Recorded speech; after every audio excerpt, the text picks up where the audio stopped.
I was walking out of class when I heard a group of my classmates freaking out up ahead. I assumed a fight had broken out or something, so I ran towards them to take a look.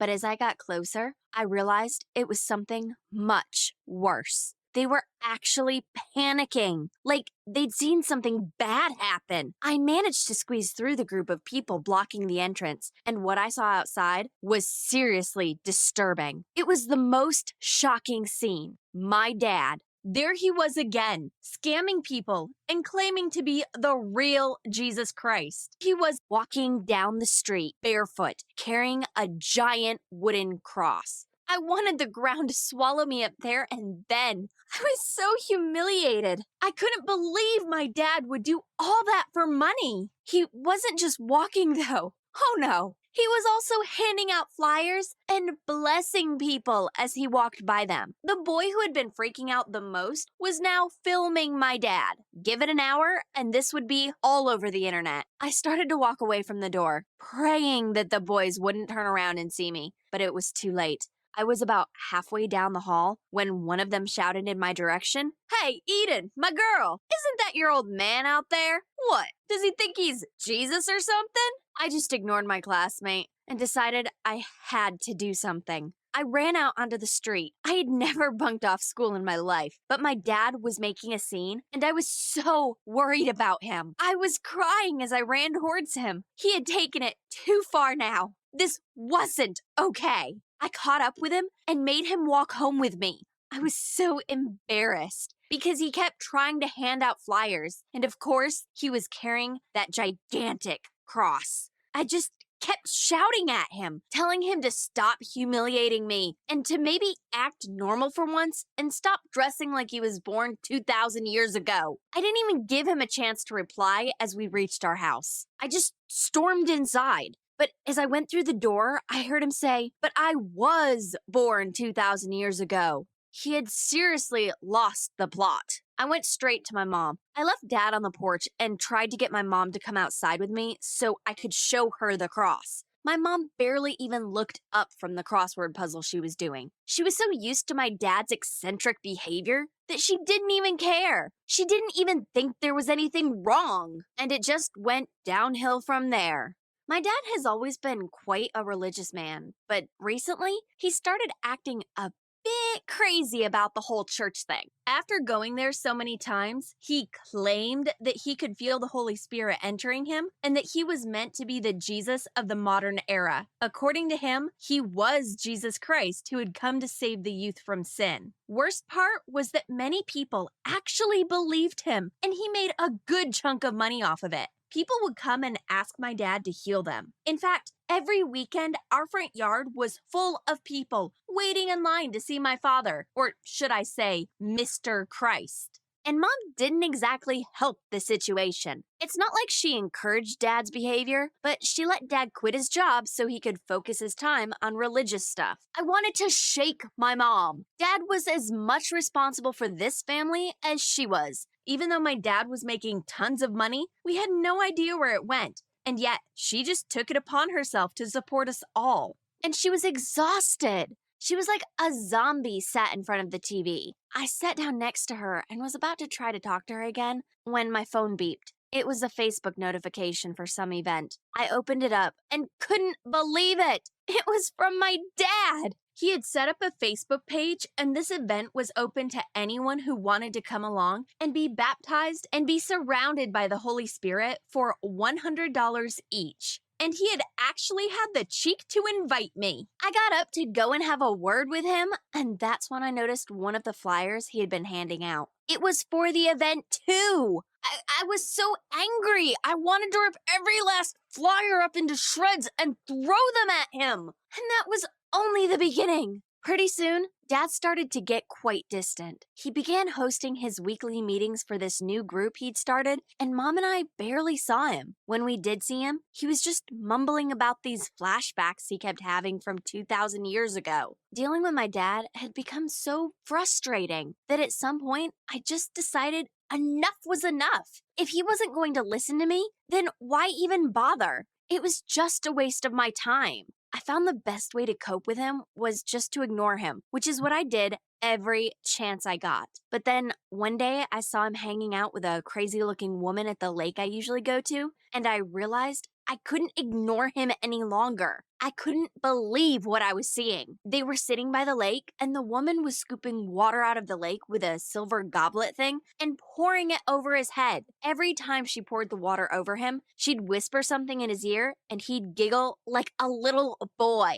The scene looked beyond weird, and I had to know what she was saying. So I snuck up behind some of the trees near the lake and decided to eavesdrop. Were they having an affair? How long had this been going on for? It made me feel sick. I listened carefully, and this is what I heard. Mary, oh sweet Mary, you really are the light of my life, my dad said. And then Mary replied, my baby boy, you are too kind. You have saved me. No way. This was ridiculous. Firstly, this woman was called Mary, although I can't really talk because my name is Eden after all. And secondly, she actually believed that my dad was Jesus. Was she mentally insane? Suddenly, it all made sense why my dad had become so distant. He must have met this Mary lady at one of his meetings. Well, I had to tell my mom. This wasn't fair. And to be honest, it wasn't very Jesus-like of him. Talk about adultery!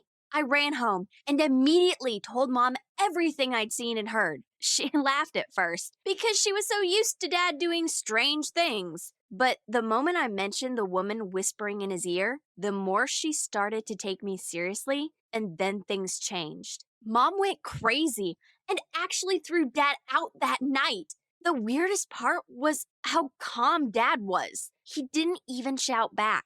I watched from the top of the stairs as he just kind of raised his hands in the air as if to say, peace, and collected his belongings. On the way out, he said, I have found my Mary. Now I must go. At that, Mom slammed the door behind him and burst into tears. That was a tough night for us. I barely recognized my dad anymore. Good riddance, I thought. After we hadn't heard from Dad a while after, Mom and I were eating breakfast one morning when one of the neighbors came knocking at our door. Without even saying anything, he just handed us a newspaper. I felt my blood run cold. On the third page was a photo of my dad with Mary, and the article was all about this event he had hosted to offer healing for the ones in need. Mom just shook her head. She was speechless. I started scrolling through the news and couldn't believe how much media coverage there was of the event. One article was headlined, Crazy Man Thinks He's Jesus Christ. I had to find my dad. He was making an absolute mockery of himself, and Mom and me too. How would I even show my face at school? I tried to call him, but he wouldn't pick up. Eventually, I decided to just go out looking for him. We live in a small town, so he couldn't have gone that far. I checked the park first, and I took our dog with us because he could sniff Dad out from a mile away. I wasn't expecting to find him so quickly, but just outside the town, there's this forest that I used to go walking in with Dad when I was a little girl. Well, that's where he was, but I was shocked when I saw him. He was walking around in a circle, and he even had a little tent set up there. And near the tent, he was burning a load of cash. When he saw me, he just looked up at me and nodded, then went back to walking around in a circle. I didn't know what to do. I tried to talk to him and tell him that he was delusional, that actually he was just a man with a wife and a daughter who came from a small town, but he just wouldn't stop going on about the real Jesus Christ. I actually got really worried at that point. I mean, this didn't seem like a scam anymore. Something was seriously wrong with my dad. Why are you burning all this money, Dad? I screamed. My dad looked at me and said with all seriousness, money is evil. I want to save the world. But didn't you do this whole act for the money? I kept shouting. My dad looked surprised as he came closer to me and said, it's normal to believe that I'm doing this for money. Even Jesus of Nazareth was rejected by his own people for telling them the truth. I am here to save the modern world from its sins, not for money. At that moment, I didn't even know what to think. I felt sorry for my dad, who I thought all along that he was a scammer. And I wasn't even sure if having a crazy dad was better than a fraud. But I knew that he definitely needed help. I told Mom, and even though she was still angry at him, she called her friend who worked at the nearby psychiatric clinic, and they said they would go and pick him up. I hope they had handcuffs or something because he would definitely put up a struggle. But they somehow miraculously got him to the clinic and they ran tests and said he seemed quite calm, but that they just wanted to make sure it was nothing serious. When we went to visit him, I was freaked out. There were actual real nutcases in there, like people who were stir crazy. The place really gave me the creeps. When I was sitting with Dad, we heard screams coming from down the corridor, but Dad seemed fine. He said this was all part of his mission. And that's when I started to shift in my seat. I knew it. I could feel it deep inside me. There really was something wrong. He wasn't just delusional. There had to be something more. Suddenly, I wonder what had happened to Mary. And I asked him. His face dropped, and he said she had been a fraud and just wanted publicity and had even sold their story to the newspaper. Whoa, I thought. It must have been why my dad got so angry and burnt all the money. And he really was crazy. Like, officially. The doctor said they suspected it was schizophrenia and would need to keep him in the clinic to run further tests and to supervise him. At first, I was devastated. I didn't want to leave my dad in that place. But pretty soon I realized it was the best place for him. Heaven knows, we couldn't handle him. I started to think if I hadn't found him in the forest, what would have happened to him? He could have just starved out there. Up until that point, I hadn't paid much attention to mental health, but it's such a fragile thing. I just hope my dad comes to his senses soon and realizes he is not Jesus Christ for all our sakes. What do you think of my story? Please share your comments and don't forget to like this video and subscribe to the channel for more stories.